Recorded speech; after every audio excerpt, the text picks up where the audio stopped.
Stedinna biex nagħtu rendikont tal-Bulletin Mediku dwar il-COVID hawn Malta. Il-bieraħ kellna żewġ persuni li mit-testijiet li għamilna li ħarġu rikoverati u allura it-total ta' każijiet bħalissa li fiequ huwa ta' 450. Dawn żewġ persuni kellna wieħed ta' età bejn 30 u 39 sena u ieħor bejn età ta' 40 u 49 sena. Il-bieraħ komplejna nżidu fit-testijiet tagħna kemm għaliex aħna qegħdin nagħmlu iktar screening li hija parti mill-istrateġija tagħna biex inkomplu nżidu iktar it-testijiet ħalli aħna jkollna l-sitwazzjoni x'inhija u anke li każijiet naqbduhom ħalli aħna nieħdu kontroll tas-sitwazzjoni min-naħa tal-att ta' saħħa pubblika. Infatti il-bieraħ għamilna 1727 test u minnaw nixtieq nirringrazzja n-nies kollha li qegħdin jaħdmu kemm fuq il-helpline, is-swabbing center u anke l-laboratorju. Minn dawn ħarġu 14 il-każ li huma pożittiv. U allura t-total ta' każijiet li għandna pożittivi huma ta' 546.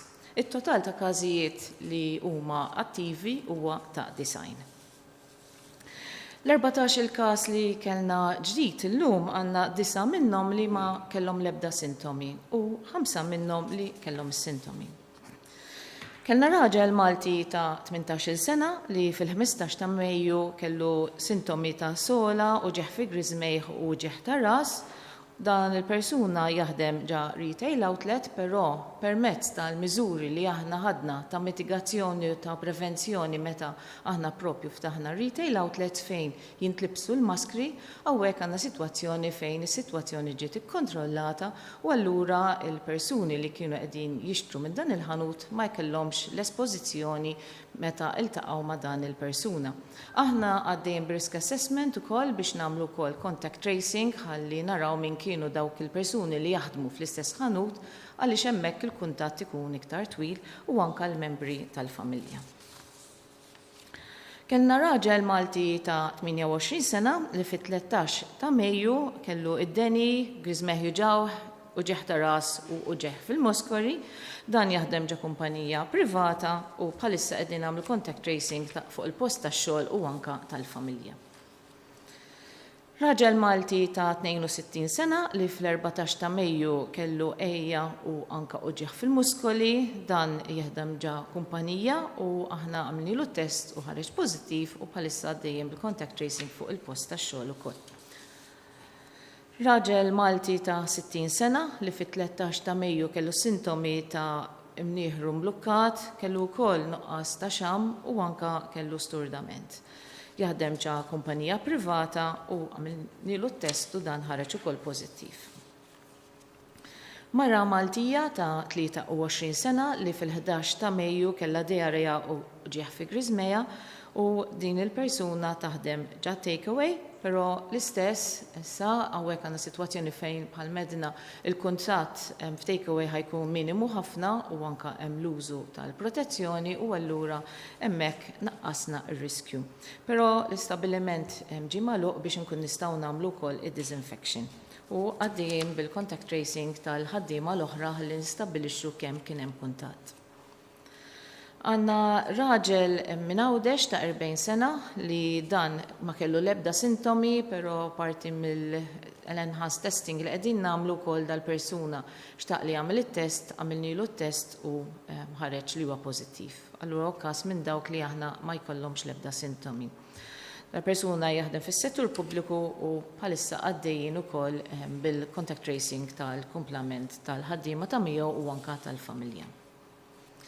Raġel Malti ta' 38 sena bla sintomi ukoll u dal-persuna wkoll jaħdem fis-settur pubbliku u allura qegħdin nagħmlu wkoll il-contact tracing tal-nies li jaħdmu ma' dal-persuna u tal-familja.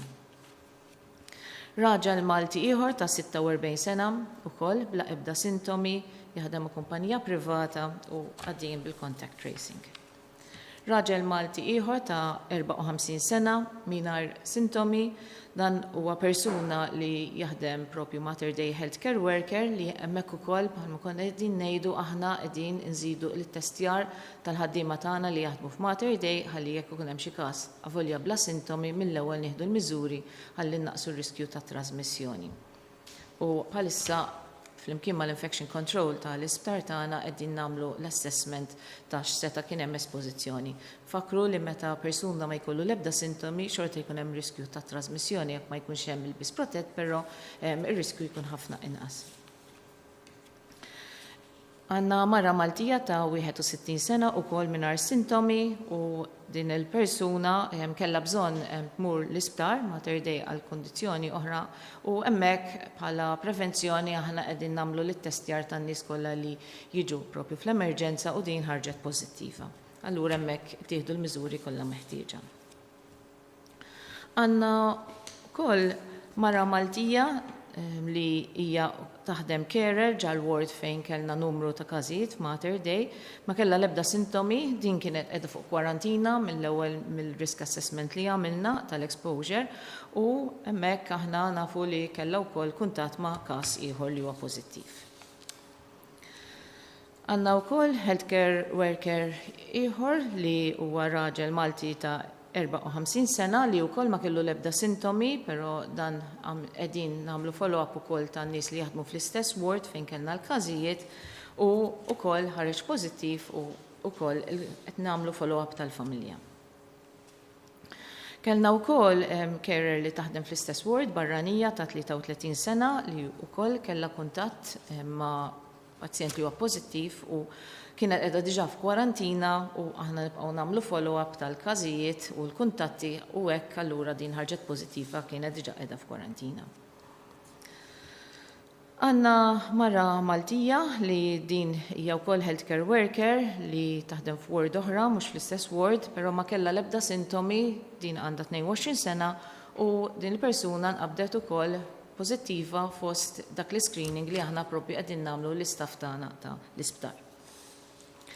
Dawk kienu l-14 il-każ li kellna, bħalma qegħdin naraw varjetà ta' persuni li jista' jkollhom is-sintomi allura dawk jiġu għandna biex nagħmluhom it-testijiet, imma qegħdin naqbdu numru wkoll ta' każijiet li m'għandhom l-ebda sintomi. U bekk aħna nilħu l-għan tagħna ta' containment tal-persuni kollha kemm dawk li għandhom is-sintomi hemm ukoll dawk li ma jkollhomx. U l-messaġġ huwa ċar li huwa importanti li kulħadd għandu jibqa' jieħu l-miżuri ta' prevenzjoni, ħalli bekk aħna nkun nistgħu nkomplu nikkontrollaw is-sitwazzjoni u nkomplu nikkontrollaw il-firxa wkoll ta' dan il-virus fil-komunità tagħna. Welcome to the bulletin. Yesterday we had 2 recovered cases, so the total number of recovered cases is 450. Yesterday we did a record of tests. In fact, we did 1,727 tests, and out of these we had 14 positive cases. So the total of positive cases now is 546 with 90 active cases.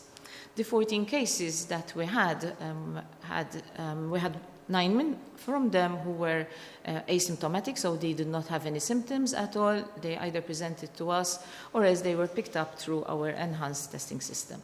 And the remainder 5 cases were cases which were symptomatic. Our appeal is to continue to take the prevention measures, which are very important, so that we can continue to control the situation and continue to prevent the spread of the virus in our community. Thank you. Immorru għal-ġurnalisti. Tim, Navin Malta.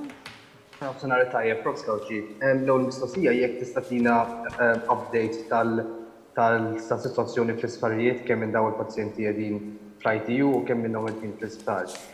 U kol, ftit jemilu il-Ministru Chris Fenn kien għalli għadu kmini wis biex nibdew niddiskutu il-ftuħ tal-aeroport. Issa mux tal-li għet niddiskutu il-ftuħ tal-aeroport tal-li l-Ministru tat-Turizmu qed tippubblika lista ta' pajjiżi li magħhom nistgħu niftu safe travel corridors, x'inhu il-pariri intettati lill-Gvern dan ir-rigward u illum il-Ministru tas-Saħħa pubblika l-updates tal-COVID fuq il-Facebook wall tiegħu. Tista' tikkonferma jekk da se jfisser il-bidu tat-tmiem għal daily press conferences tiegħek? Mela. L-każijiet li għandna fl-isptar huwa għandna f'Boffa għandna 3 każijiet. St. Thomas Hospital għanna 6 każijiet, fl-Infectious Diseases Unit għanna 2 u għanna 3 każijiet f'Caring Greg Hospital. Fuq is-sitwazzjoni tal-aeroport, bħalma konna dejjem qegħdin ngħidu, aħna għamilna risk assessment ħalli naraw li huma dawk il-miżuri li aħna qegħdin inkomplu nirrilaxxaw skont is-sitwazzjoni epidemioloġika manka wkoll skont ir-risk assessment. Dik is-sitwazzjoni tal-corridors li anka tħabbret hija diskussjoni li għaddejja wkoll fuq livell ta' Unjoni Ewropea. Ġifieri aħna għandna n-nies li jkunu rappreżentanti wkoll mill-Ministeru tat-Turiżmu imma anke wkoll fl-istess sitwazzjoni hemm id-diskussjonijiet għaddejjin ukoll x'inhu l-aħjar mezzi ta' prevenzjoni wkoll mill-naħa tal-att ta' saħħa pubblika. Jiġifieri dik hija sitwazzjoni li tibda tiġi diskussa, però ma jfissirx li dan is-sitwazzjoni ħadd tiġri għada jew inkella pitata.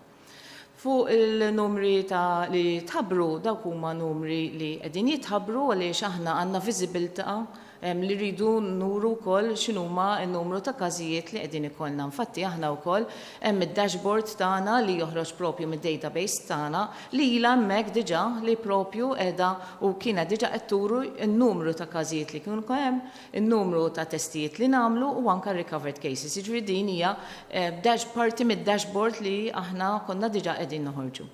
Matthew mill-Malta Today. Tajjeb, prost. Dan is-spike ta' każijiet din il-ġimgħa ma taħsibx li huwa riżultat ta' rilassament tal-miżuri ta' soft lockdown u jekk niftħu tourism corridors fis-sajf kif qal il-ħabib tiegħi. Ma taħsibx li nkunu qegħdin inżidu l-variables tal-mixija tal-COVID-19 b'riskju kbira lina? Grazzi.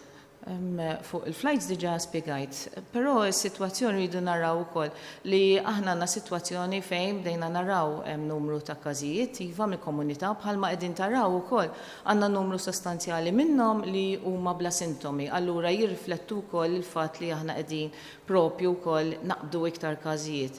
Għandna numru wkoll bħalma konna qegħdin naraw li kienu wkoll kuntatti. Jiġifieri wieħed irid jevalwa sew x'kien propju il-rispons li kien hemm ukoll u l-impatt ta' il-miżuri li propju kienu diġà ġew rilaxxati ġimagħtejn ilu. Marija Minnet? Insellimlek Prof. Gawċi. Mela, bażikament, mistoqsija għandha x'taqsam ftit mill-mistoqsija ta' qabel. Ninsabu f'sitwazzjoni delikata fejn pratikament dal-oħed 3 ijiem rajna żieda sostanzjali fil-każi. Taħseb li huwa l-mument opportun fejn nkomplu bażikament niftħu aktar stabilimenti? U tieni mistoqsija, kemm huwa inkwetanti l-fatt li numru sostanzjali ta' każi pożittivi f'dawn l-aħħar jiem qed ikunu bażikament healthcare workers kif ukoll kien hemm każi ta' pazjenti. Kemm jinkwetak dan il-fatt u anke forsi din is-sitwazzjoni qed toħloq sens ta' biża' fost in-nies li jekk jien eżempju ħassejt xi sintom m'għandux x'jaqsam mal-COVID, nibża nersaq lejn l-isptar għax nibża li għal ħarsqat nieħu dan il-virus. Thank you. Iva, jekk tħares lejn l-RT li huwa rata ta' trasmissjoni fuq dawn l-aħħar ġimgħat, jekk tieħu l-average tiegħu, sa issa dejjem żamm taħt il-1, jiġifieri hemmhekk qegħdin naraw sitwazzjoni fejn ir-rata ta' trasmissjoni huwa average baqgħet inqas minn wieħed li jkun l-iskop meta inti dejjem tipprova tikkontrolla s-sitwazzjoni. Ġieli konna xi spikes fejn bħalma konna qegħdin ngħidu wkoll jitla' il fuq mill-1, però hemmhekk inti titara wkoll l-average fuq numru ta' ġranet. Is-sitwazzjoni fl-isptar kellna sitwazzjoni fejn iva kellna sala fejn kien hemm iktar numru ta' każijiet li ġew affettwati f'dik is-sala u wkoll ittieħdu l-miżuri mill-ewwel fejn anke l-persuni li ġew esposti tpoġġew f'kwarantina u aħna qegħdin inkomplu niskopru minn dawn il-każijiet għaliex aħna f'dawk in-nies li qegħdin f'kwarantina qegħdin ukoll nagħmluhom it-testijiet. U allura huwa importanti li bħal fil-komunità imma iktar u iktar fl-isptarijiet tagħna li inti tagħmel iktar it-testjar ħalli jekk hemm xi ħadd li huwa pożittiv, niftakru l-healthcare workers ikunu qegħdin ukoll fil-komunità allura importanti li inti taqbadhom ħalli bekk dejjem tnaqqas il-firxa. U l-istess qegħdin nagħmlu f'postijiet oħra. Għalhekk qegħdin ukoll noffru lit-testjar anke f'kumpaniji, f'fabbriki, ħalli s-sitwazzjonijiet dejjem taqbadhom iktar kmieni u tikkontrolla. Fuq l-aspett ieħor li semmejt huwa importanti ħafna li aħna qegħdin nieħdu miżuri kollha meħtieġa biex nipproteġu lill-pazjenti u l-healthcare workers. U għalhekk ukoll aħna siġejna l-ukoll li n-nies li jiġu l-isptar tagħna wkoll jilbsu l-maskra ħalli bekk dejjem nkun nistgħu nipproteġu u dejjem nipprevenu l-firxa. Importanti li n-nies li għandhom bżonn jiġu għall-kura ma jibżawx jiġu l-isptar għaliex aħna mhux il-COVID biss għandna imma għandna marti oħra. Allura rridu nkomplu nieħdu ħsieb saħħitna u fejn hemm bżonn nużaw is-servizzi li qegħdin noffru. Nicole minn Newsbook. Sallim lek, Professor Gawci. Il-ġurnal magħruf tal-mediċina wissa li wieħed m'għandux iserraħ moħħu li għax ikun għamel it-test u jiġi negattiv, jiġifieri kollox sew. Jista' jkun il-każ li forsi persuna tagħmel it-test fl-istess jum milli tkun ġiet esposta l-virus u bekk dan joħroġ negattiv, ma jekk it-test jerġa' jsir fit-tagħlim wara, hemm ċans li wieħed joħroġ pożittiv. X'qed isir biex kemm jista' jkun innaqsu n-numru ta' false negative tests u kien hemm xi żviluppi sabiex jiġi faċilitat iktar il-proċess tat-testing kemm permezz ta' swabbing jew metodi oħrajn? Grazzi. Mela, dan huwa punt importanti ħafna, Nicole, li qed isemmi inti, mela. Mhix kwistjoni ta' false negative jew le, hija kwistjoni jekk inti kemm għandek il-virus li jista' jaqbdu permezz tat-test.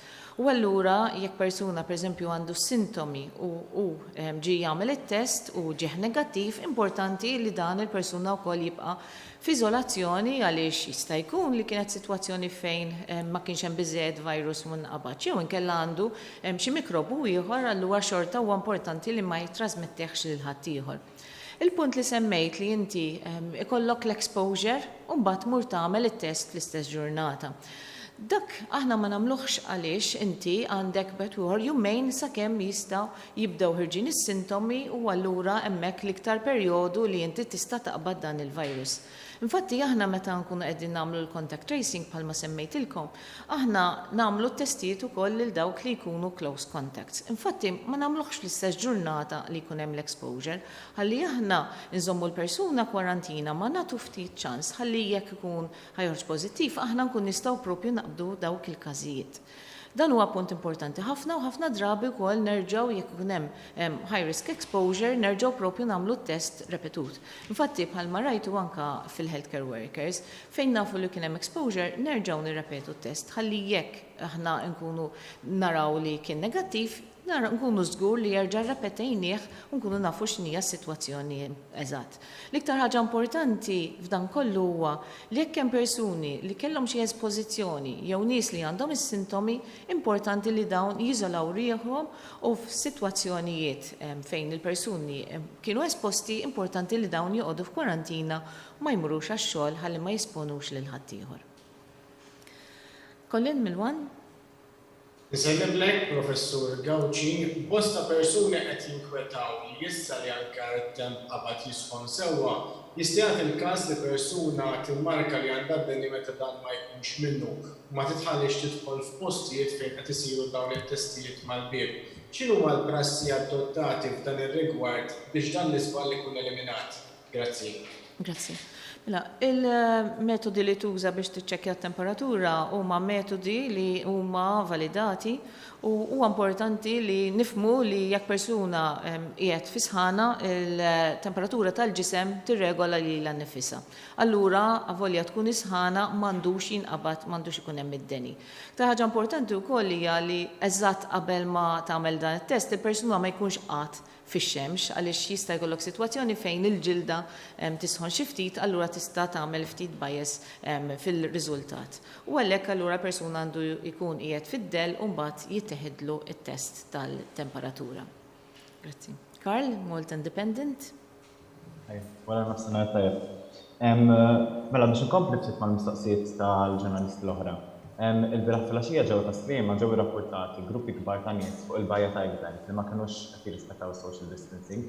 Issa l-pulizija intervjeniet imma il-grupp reġa' ngħaqad wara ftit wara u mbagħad reġgħet il-pulizija u reġgħu tfixxuhom. Taħseb li din hija sitwazzjoni importanti u li hemm bżonn ninsaħħu miżuri ta' social distancing, speċjalment meta qatt naraw li n-numri qed jerġgħu jitilgħu. U t-tieni mistoqsija hija tista' tikkarifika jekk hux possibbli taqbad il-virus mill-ilma tal-baħar peress li jista' l-bajjiet jibdew jimtlew bil-mod. Grazzi. Mela, Il-kunċett ta' social distancing għandu jibqa' dejjem hemm għaliex aħna nafu li jekk inti għandek espożizzjoni għal persuna jekk huwa face to face anke f'kwarta hemmhekk tista' tittieħed. Però jekk inti qiegħed f'kamra għal sija ma' l-istess persuna hemmhekk ukoll tista' tittieħed. Allura importanti li dejjem inżommu d-distanza minn xulxin għaliex inti ma tafx min huwa dak il-persuna jew inkella x'qiegħed iġor. Importanti li aħna social distancing bħala kunċett ħajbqa' jinżamm dejjem throughout is-sitwazzjoni tal-pandemija. U anka jekk taraw kull mezzi ta' mitigazzjoni li ħadna meta aħna bdejna nirrilaxxaw dejjem kienu bbażati fuq kunċetti ta' prevenzjoni u ta' social distancing. Jien nappella lil pubbliku li jekk inti ħriġt barra u qiegħed fi grupp, hemmhekk ħa tagħmel riskju għalik innifsek li tittieħed. Il-pulizija għandhom xi jagħmlu biżejjed. Ġifieri ma noqogħdux naraw li nitferqu x'in jiġu l-pulizija, imma l-pulizija nħalluhom jagħmlu xogħolhom għax għandhom xogħol tajjeb ħafna xi jridu jagħmlu u aħna kull persuna li x'nifhmu li dan qed isir biex aħna nipproteġu lil nfusna. U aħna wkoll naraw li s-sitwazzjoni f'Malta tibqa' stabbli għandna nkunu responsabbli biżejjed biex nobdu dawn il-miżuri. Miżuri li qegħdin jittieħdu fuq bażi li hija xjenza. Allura nappella biex kulħadd isegwi dawn il-miżuri. Fuq il-baħar dan il-virus jittieħed minn persuna għall-oħra jew inkella minn surfaces. Ġifieri jekk inti għandek persuni li qegħdin qrib ta' xulxin, wiċċ in wiċċ hemmhekk jekk persuna għandu l-virus jista' jgħaddiha lil ħadd ieħor. Però mill-ilma propju ma tittieħedx. Claire minn Times of Malta. Good afternoon. Just to clarify, you mentioned the R factor today, and you said in the past weeks it hasn't been over 1, though yesterday you said it was 1.3. Can you clarify that and what's the situation there? And on two of the cases mentioned today, the takeaway worker and the person who works in a retail outlet, you said that they were wearing the masks, so you're not that worried about transmission. But how can you be sure that the masks weren't contaminated or they weren't touching the masks when they shouldn't? What are you doing to ensure that the use of the masks they're using them properly? Thank you. Mela, Claire, bħalma semmejt l-RT on average kien qiegħed inqas minn 1. Tajjeb, u bħalma spjegajt kien hemm ġranet fejn tela iktar minn 1 bħalma spjegajna, però jekk tieħu l-average kien qiegħed inqas minn 1. Fuq is-sitwazzjoni tal-użu tal-maskri bħalma dejjem qegħdin ngħidu u anke qegħdin ukoll nuru wkoll advertising ta' kif għandhom jintlibsu l-maskri, kif jitneħħew li ma toqgħodx missa huwa importanti ħafna. Għandu wkoll li jista' jkollok l-użu tal-visors li wkoll huma effiċjenti wkoll. L-importanti li dawn jintmesħu sew u li anka ma toqgħodx tmisshom ħalli inti ma jkollokx kontaminazzjoni. Però barra wkoll l-użu tal-maskri wkoll fir-retail waħda mill-affarijiet li huma wkoll importanti bħal kwalinkwa post ieħor huwa li taħsel idejk u anke li tuża l-alkohol rab. Li allura hemmhekk inti meta tkun missejt xi affarijiet hemmhekk tkun qtilt dak il-virus permezz tal-alkohol jew inkella l-ħasil bl-ilma u s-sapun. Nigel mit-TVM. Wara nofsinhar tajjeb, Professur Gawci, jekk nagħtu ftit ħarsa lejn iċ-ċifri fit-22 ta' Marzu, 7 ijiem ta' qabel, 22 ta' Marzu meta ingħalqu l-istabbilimenti mhux essenzjali. Kien hemm 69 każ. Issa fl-aħħar 7 ijiem kien hemm 56 każ u allura iċ-ċifri qed jerġgħu jibdew tilgħinu qed iqarbu lejn iċ-ċifri li kellna lura f'Marzu. Din hija t-tieni mewġa, l-R factor fil-waqt li l-average baqa' forsi taħt il-wieħed, xorta bil-mod qed jerġa' jitla'. Inti kont tgħid li sakemm niżlu taħt il-wieħed dawn il-wieħed għandhom jibqgħu magħluqin.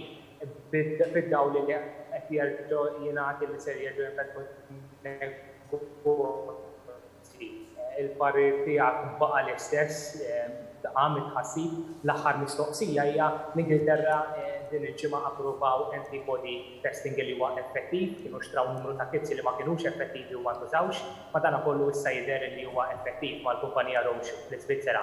Malta qiegħda b'xi mod anke tara li jkollha dawn antibody testing. Fuq l-RT bħalma spjegajna aħna iżjed ma jkun baxx iżjed aħjar, però qegħdin naraw sitwazzjoni li meta aħna kellna rilax tal-miżuri, l-RT on average baqa' inqas minn 1. Meta inti għandek RT ta' inqas minn 1, ifisser li t-trasmissjoni tkun qiegħda tnaqqas għaliex inti jkollok inqas minn persuna wieħed jgħaddija lil ħadd ieħor. Dik hija sitwazzjoni li rridu nżommu u anke kwalinkwa darba aħna qegħdin nagħmlu rilax ta' ċertu miżuri, kienu rilax ta' miżuri li ma terġax tmur għal sitwazzjoni kif kont qabel bħalma qegħdin naraw ir-retail outlets li infetħu mezzi ta' prevenzjoni fejn inti għandek l-numru tal-persuni li jistgħu jitlu fil-ħwienet huwa inqas ħalli inti tnaqqas iċ-ċans li persuna jgħaddija lil ħadd ieħor. Qegħdin naraw l-użu tal-hand rub jew inkella l-handgel fejn għandek l-alkohol li jekk inti għandek persuni li ikkontaminaw idejhom għax missew xi postijiet bil-virus, hemmhekk huma permezz tal-ħasil tal-idejn jew inkella bl-alkohol qtilt dan il-virus, allura tnaqqas it-trasmissjoni.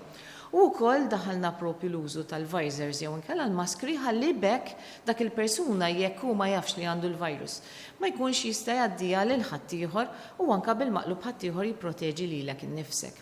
Ġifieri hija sitwazzjoni li simili dak li qegħdin nagħmlu Malta huwa simili x'qed jiġri barra minn Malta fejn il-miżuri qegħdin jiġu rilaxxati bil-mod, bil-għaqal u proporzjonati skont is-sitwazzjoni, però b'mezzi ta' mitigazzjoni u prevenzjoni. Ħalli bekk aħna nkun nistgħu inkomplu bil-mod il-mod nimxu l-qudiem, però fl-istess ħin importanti li aħna nżommu s-sitwazzjoni taħt kontroll. U minn hawnhekk tiddependi minn ħafna nies, però l-iktar li tiddependi hija minn fuq il-pubbliku li kulħadd jikkopera ma' dawn il-mezzi ta' mitigazzjoni u prevenzjoni. Għax bekk huwa l-uniku mod li aħna nistgħu nibqgħu nimxu l-qudiem imma fl-istess ħin inżommu sitwazzjoni li hija stabbli.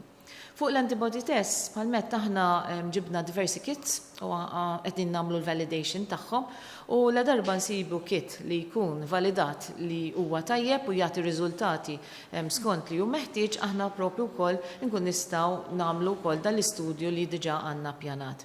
Bekk nkunu nistgħu nkunu nafu wkoll x'inhija s-sitwazzjoni wkoll ta' kemm kienu n-nies fil-popolazzjoni tagħna li ġew affettwati minn dan il-virus. Min hawn naslu fit-tmiem ta' dan l-aġġornament li kellna llum, nixtieq nirringrazzja l kulħadd u nixtieq nawgura l-ġurnata tajba lil kulħadd u żommu ruħkom sejf. Grazzi.